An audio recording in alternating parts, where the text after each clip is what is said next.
Well, good afternoon, readers. How are you? Guess what? Today I am outside doing our book review. It's a little windy. It was thundering earlier. The sun keeps coming in and out, so I don't know how long we're gonna have before the wind just blows us away. But that's okay. I wanted to try this outside. So today I'm reviewing The Alchemy of Race and Rights by Patricia J. Williams, which was our last month's book club book. It was an awesome read. Um, Before we get into that, I want to tell you where I am. I am at Garrett Mountain in Woodland Park in New Jersey. So if you're not from the Jersey area, this is a good point of interest to come visit, to see the mountain. If you'd like to go walk on a trail, you can do that, see some horses. You can do that as well. And you can also view, I hear the thunder. I think we may have to go inside. Let's see. One drop and I'm out. So before we go, let's see how if we can get it done. I enjoyed the book because she gave us a good view on the law and how it affects racial injustice. So a lot of things that we know are unjust around, especially now in this climate that's happening with the multiple deaths of many black men and women and children by police officers right now. Or unjust people who just feel the need that they can do what they want to do at this point. We have to look into the law, and this is what her book was trying to show us, so we can dig a little deeper. That it's not just, okay, I'm upset, I want to protest, I want to just scream to the top of my lungs, but what does the law say, and how can we get the law to be fair? Sometimes we're looking for equal, but let's just be fair for everyone, no matter what your skin tone is, no matter what your ethnic background is. Let's just be fair all around. And we wouldn't have some of these uprisings if we were fair. And that's what she was also talking about in her book. That was really her main stake. That's the main takeaway that I got from her book, that we have to look at the law. Like, for instance, she talked about a story that happened some years ago. It was about Eleanor Bumpurs. It was an elderly woman. It was issues with her not paying her rent. Then she was trying to pay her rent. Her family was trying to pay her rent. The landlords wasn't taking it. And then they called the police on her. So what happened was, how it made the news, Eleanor Bumpurs got shot and killed in her home by police officers. What we find out in the book, as Miss Williams explained to us, and she broke it down with the law, that the cops had every right to shoot her, to use all possible force on her because she wouldn't leave the home. But that's how the law in New York City was written at that time. I don't know if it's changed at this point, but at that time, there was an outcry because she's a black woman, she's an elderly woman, why couldn't they work with her? Different things were coming up, in the news.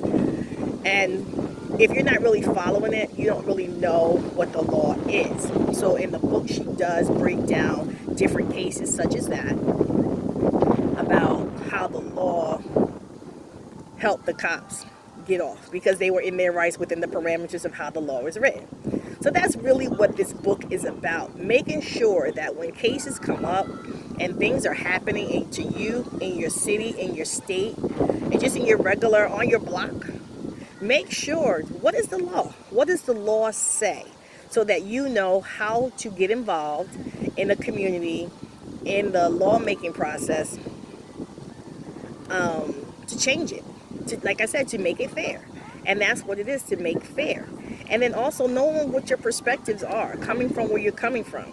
There were times where, she was talking about in the book about race and skin tone and education and where you grew up. Like, sometimes don't take it for granted that everyone has the same struggle. We all don't. We all come from different places, different backgrounds, different experiences. But what we all can agree upon, that the law should be fair. The law should not be from a speck of one simple thing or group of people or systems. If it's not working for all, then it's not working. If it's only working for some and not all, then that's a problem. That law needs to change. And what do we need to do to be a part of the process, to change it, to make things better, so that we can have better communication with our policing system, with our lawmakers, with the people that we elect to serve us. We need to do that. And she was also giving us breaking down different other laws. For example, her great grandmother, she had no rights. She was a slave.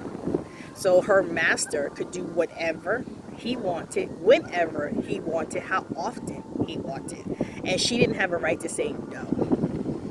And that's one thing she was talking about here, different rights that you have to know about things and how the law was set up to help some and hurt others. So there was so many different takeaways and different stories that she talked about, but she was really saying, don't jump out the window unless you really know the information. Now, granted, if there's something outright and it's wrong, then say it's wrong. Stand up and say it's wrong. But then do the research on it to make sure you know what's going on, how it should be done, and how you can make it better for all. No matter where you're from, no matter what you look like. That's what it's about. So I really, really enjoyed this story. And like I said in the beginning, I was a little, I don't know, because she's a lawyer, how is she going to write it? Is it going to be like a regular novel? But that's what I'm used to. But I enjoyed her story because she made it real for me. Because especially at this particular time, what's going on with a lot of unrest, with police brutality, injustices, and people are saying, you know what, I had enough, I'm done, and it's time for us to stand up and stand together and move forward to make life better for all. This was a good book for that. This was a good idea to say, you know what, we can march all day, we can protest all day, but what does the law say so that we can change it? We need to be fighting for something. We need to be fighting for the rights of something to change. We know things are happening that are wrong and incorrect, but we can change those things. But we can't scream about them. We have to come to the table with information and a solution, and hopefully we'll get heard.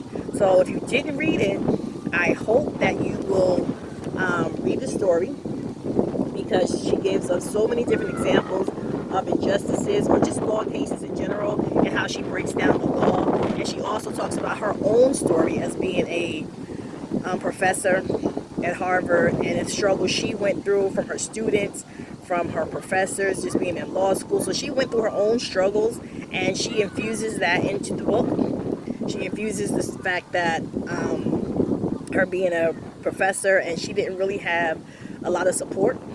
You know, sometimes she was the only one. And we know those who understand that you're the only one. Okay, there's little support for that.